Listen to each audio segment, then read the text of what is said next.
The SUV's engine ticked softly as Dad pulled to the curb at Logan International. I reached for the handle, excitement bubbling in my chest, my passport already tucked into my hoodie pocket. The Santorini itinerary was burned into my brain. Blue rooftops, volcanic beaches, and a whole week with the family I was still trying to feel part of. I glanced at the back seat, expecting Delilah's voice chirping some reminder, or the twins arguing over carry-ons. But it was just me. Dad put the car in park, then turned to face me. His jaw was tight, lips drawn like he was bracing to say something uncomfortable. "There's been a change of plans," he said. "It's just me, Delilah, and the boys this time." My smile faltered. I waited for the punchline. "But I'm packed," I said, motioning to my roller bag in the trunk. He sighed, pulling out a thin envelope from the center console. "Delilah and I talked about it. We thought it might be good for you to have some space. Reflect. Catch up on school." He handed me the envelope. Inside was $300 in cash. "You're smart. You'll figure it out." I blinked at the bills. "You're leaving me here. It's not like that." His eyes flicked to the terminal. "There's food in the fridge. Wi-Fi's working. You'll be fine." "But I thought this trip was for all of us." "We need this time," he said, already glancing over his shoulder. "Delilah's under a lot of pressure with her promotion. The twins are adjusting. It's not personal. It felt personal." He popped the trunk. My suitcase thudded onto the pavement like a body. "Take care, Thess," he said quickly, as if he couldn't wait to be out of earshot. I watched him walk away, wheeling his shiny new luggage behind him, heading toward the security line where Delilah and the twins waited their matching carry-ons already lined up like soldiers. None of them looked back. Inside the terminal, the crowd ebbed around me. Rolling suitcases, laughing families, couples snapping selfies before departure. I stood still. For the first time in my life, I had no idea where to go. My phone felt heavier than usual, like it knew whatever call I made next would matter more than I could understand. I scrolled through my contacts, friends who were off skiing with their families, others whose parents barely remembered my name. A few teachers, a neighbor I hadn't spoken to since Halloween 3 years ago. My thumb hovered over Dad's name. I stared at it for a full minute before backing out of the screen, and then like a whisper from a buried part of my memory, I thought of her. Vivian. My mother. I hadn't said her name out loud in years. Dad always called her the disruption, or your mother back when she still existed. I was 6 when she left, or at least that was the story I'd been told. There were no photos of her in the house. No letters, no birthday cards, just a blank space I'd learned not to ask about. I searched her name in my messages. Nothing. But in my phone's buried contacts under VA was a number. No profile picture, no updates. My hand trembled as I tapped call. It rang once, then again. Thessaly. Her voice landed like a bolt, sharp, clear, unmistakable. It was older than I remembered, but still warm in a way that made my knees go weak. "Vivian." My voice cracked. "It's me. Dad, he left me at the airport. I don't know what to do." There was a pause, but not hesitation. "Are you safe?" she asked. I nodded stupidly, then remembered she couldn't see me. "Yeah, I'm okay, I think." "Don't move," she said. "I'm coming." I barely believed it until 3 hours later, security escorted me to a restricted area near the tarmac. The wind was loud. Somewhere behind a hangar, I heard a low thrum building to a roar. A helicopter descended out of the gray Boston sky, sleek and matte black, like something from a movie. The side door swung open. Vivian stepped out in a flight suit and aviator sunglasses, hair tied back, face unreadable. She walked toward me without breaking stride, and for the first time all day, I felt like someone was coming for me. The helicopter cut through the sky like it knew where we needed to go before we did. I sat beside Vivian in the cabin, strapped in and silent, unsure how to begin. She didn't speak for a while either. She just flew calm, focused, completely in control. Somewhere over Pennsylvania, she finally looked at me. "You look just like you did when I last held you." I swallowed. "I thought you left." I know, she said. He made sure you would. She didn't ask what Dean had told me. She didn't need to. She explained how after the divorce, he used his connections and money to win full custody. Claimed she was unstable, irresponsible, too focused on her career to be a parent. He presented bank statements out of context, filed medical documents she'd never seen, and made her business ventures look like gambling schemes. But you started a company, I said. You fly helicopters for search and rescue, she nodded. We work with tribal governments, disaster teams, medical evacuations. I built it from the ground up, my hands curled into fists in my lap. He said you were chasing adrenaline and couldn't keep a job. Vivian gave a sad smile. He always hated that I didn't need him. I stared out the window, my reflection faint against the night sky. My mind reeled back to the court-mandated therapy sessions when I was 7. The soft-spoken woman with a clipboard who always asked the same questions. Do you feel safe with your dad? Does your mom make you nervous? Do you remember when she yelled at you? Back then, I thought I was telling the truth. I didn't know I'd been coached. I didn't know what I didn't know. I thought I was protecting you, she said quietly. I thought waiting was safer than fighting a system that didn't want to hear my side. I looked over at her. This woman who didn't flinch from storms or courtrooms, who flew straight through the dark for me. I wanted to remember you, I whispered, but I couldn't. She reached out and gently took my hand, not to make a point, just to remind me I was still hers. By the time we landed outside Tucson, the stars above us felt a little less cold.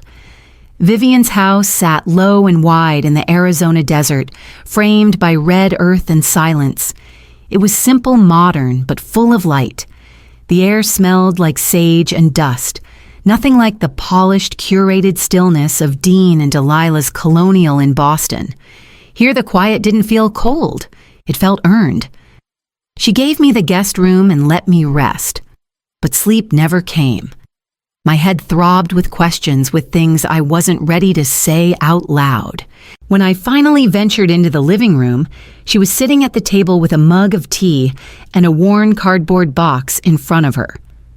I want you to see this, she said gently.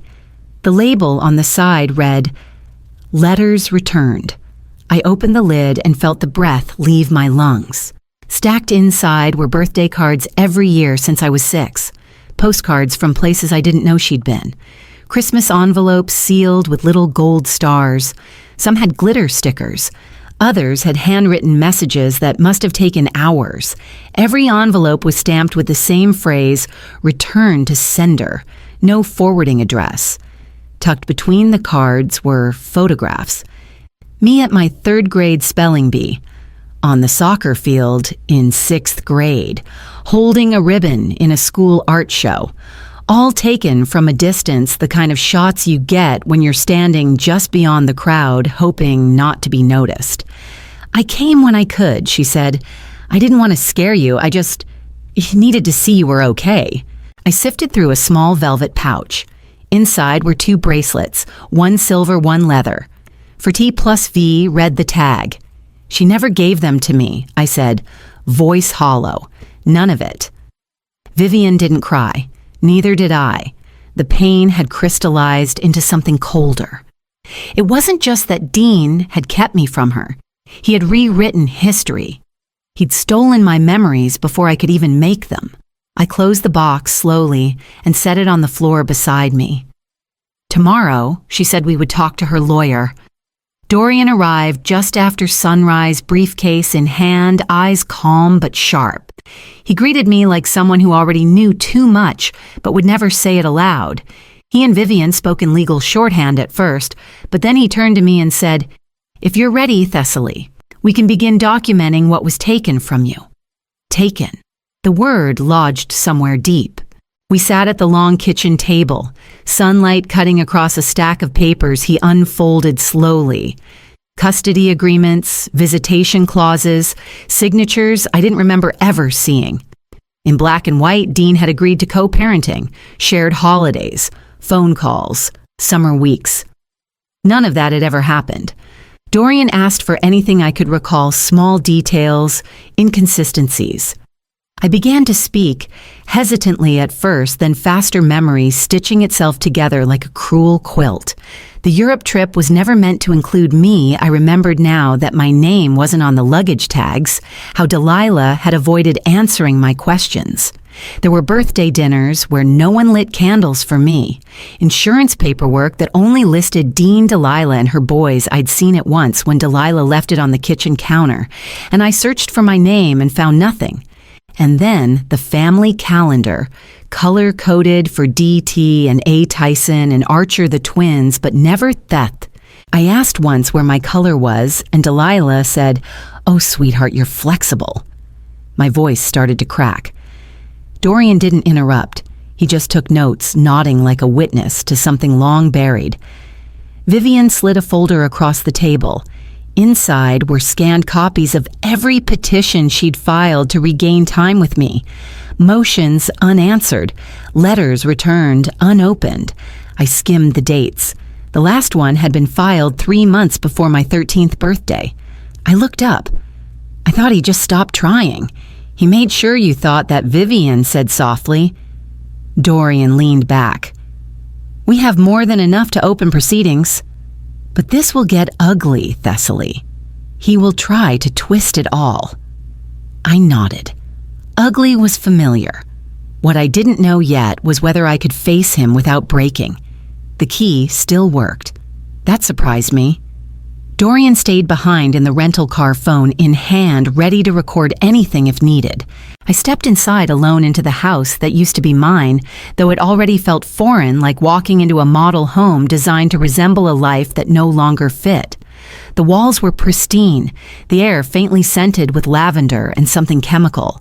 Delilah's aesthetic had finally completed its quiet takeover. Every surface gleamed like it had never been lived in. When I reached my old bedroom, the door creaked open slowly, like it hadn't been touched in weeks. It was empty. Not of furniture, but of me. The photos I once taped to the mirror were gone. The books I'd alphabetized and underlined replaced with decorative hardcovers no one ever opened. My comforter had been swapped for something beige and sleek. Even the old corkboard I used to pin notes to was gone, like it had never existed. The closet held a handful of clothes I hadn't worn in years, still on their hangers like they were museum pieces. My desk drawers were bare, except for one locked compartment I knew Dean never let me touch. I found the small screwdriver set I'd hidden in my art box, pried the lock open with shaking hands. Inside were 3 uncashed checks, all from Vivian, dated over 3 years ago. Folded beside them were letters in her handwriting, some torn halfway through the page. One envelope had been sliced open and then resealed, its contents missing. A torn photo poked out from the bottom of the drawer, me at 11, standing beside a school project. I barely remembered Vivian, smiling faintly in the background, cropped at the shoulder like a ghost. He'd kept them, all of them, and he'd made sure I never saw a thing. I gathered the evidence, sealing it into the envelope Dorian had given me. As I turned to leave, I caught a glimpse of the hallway mirror. A schedule hung beside it, color-coded. Tyson and Archer had assigned bedrooms now. One of them was mine. By the time I stepped back into the sunlight, the only thing I still carried from this house was proof. Dean returned from Greece to a different kind of heat, one not found on a Mediterranean beach, but in the glare of camera flashes and court-ordered documents. Vivian hadn't just filed quietly. She'd gone public with receipts. Social media did the rest. The local paper picked up the custody petition, but it was the interview Vivian gave to a parenting podcast that really caught fire. Her calm voice telling the story of a daughter erased from her own family, of a father who blocked every avenue of contact, of abandonment masked as discipline. By the time Dean touched down in Boston, my name was already trending. He showed up at my school 2 days later. I was in the cafeteria balancing a tray of fries and a bottle of water when I spotted him at the double doors, dressed like he thought he was still everyone's favorite suburban dad. He caught my eye and approached with practiced urgency, like a father desperate to make things right. Thessaly, he said loud enough for others to hear, "I need to talk to you. This is all a huge misunderstanding." I didn't stop walking. He followed me to my table, his voice dropping into something softer, rehearsed. "You were confused. I didn't mean to hurt you." I set my tray down, stood tall, and said evenly for the whole room to hear, "You left your daughter at an airport so you could sip champagne with your new family. That wasn't confusion. That was a choice." The room froze. Phones lifted. Someone gasped. Dean's face twitched, and for a moment I saw the panic beneath the charm. That afternoon, Camilla Vu, our gossipy neighbor who always watched from behind her curtains, posted a picture of our front porch. A welcome back Archer plus. Tyson banner hung cheerfully above the door. No mention of me. Not even a blank space. She captioned it, "The girl didn't exist to them." I always wondered. It was shared over 100,000 times in 2 days. Dean called the school the next morning to complain of harassment. By then I was already on a flight back to Arizona. Arizona's skies felt wider than anything I'd ever known. The first time I sat in the pilot seat, my heart thudded so loudly I could barely hear Vivian's calm voice through the headset. She sat beside me in the co-pilot chair, hands resting lightly in her lap, letting me take the controls. The small plane hummed beneath us as we lifted from the desert runway. The horizon stretched out like an open sentence, waiting to be written. I had never flown anything in my life, but in that moment, I wasn't falling, I was rising. Flight school became my anchor. When everything else still felt unsure, the precision of altitude, wind speed, and coordinates gave me something solid to hold. Vivian never pushed. She just showed up, quiet, present, constant. In the evenings, I started writing, not in a diary, but in a place others could read. I launched a blog called Grounded Then Lifted, where I wrote about what it meant to be left behind, about watching your own family forget you, about reclaiming your story. I didn't name names. I didn't have to. Within weeks, a post titled "The Empty Chair at the Family Table" went viral. A mental health advocate on TikTok shared it. So did an adult adoptee page. Then came the messages, first dozens, then hundreds from teens across the country. My stepmom calls me his kid. I found my mom's letters in the trash, too. Thank you for saying it out loud. Every message felt like a flicker of light, reaching across a long hallway. I wasn't alone, and neither were they. I started mentoring 2 younger girls from the local foster network. I taught them basic photography, took them flying over the Saguaro National Park, let them feel what it meant to look down on the world and know it didn't own you. For the first time in my life, I wasn't asking someone to see me. I had created something that made others feel seen. And back home, Vivian and Dorian were preparing everything for what came next. The courtroom smelled like wood polish and too much perfume. I sat beside Vivian, hands clasped in my lap, feeling the weight of every year between 6 and 16 pressing into my spine. Dean sat at the opposite table, freshly shaved, wearing a navy suit I didn't recognize. He looked like he always had in public, controlled, respectable, rehearsed. His lawyer opened with claims that I'd been coached, that Vivian had filled my head with distorted narratives. He called me confused, emotional, and eager to rewrite her childhood as trauma. I didn't flinch. Dorian countered with facts, clear, tangible, documented. Shredded letters recovered from the locked drawer in my old desk. Copies of uncashed checks and gift cards mailed year after year. Visitation logs Dean had submitted with altered timestamps. Then came the twist. Vivian stood and submitted an audio file recorded during one of Dean's own phone calls, one she'd saved years ago and nearly forgotten. In it, his voice was unmistakable. I had to make sure she hated you or I'd lose her. It played twice. The silence afterward was heavier than the gavel that followed. The judge looked over her glasses at Dean like he was something sticky on her bench. She ruled swiftly. Vivian was granted full parental rights. Dean was ordered to pay restitution for emotional endangerment, back child support, and intentional interference with custodial access. He didn't argue. He just sat there blinking like none of this had gone the way he imagined. I didn't cry. I didn't smile either. I just exhaled. Outside, reporters gathered their cameras low but eager. Vivian shielded me with one hand and Dorian cleared a path. The sun hit my face as we stepped onto the courthouse steps. I had spent years trying to be seen. Now I'd been heard. Back in Tucson, the air felt softer. The sky somehow more permanent. Vivian made tea and sat beside me as we watched dusk settle in like an old friend. The paperwork would be finalized in a week, but something in me had already closed. 3 years passed like time owed. I built something from the ground up, a drone media startup that let me stay in the air even when I wasn't flying.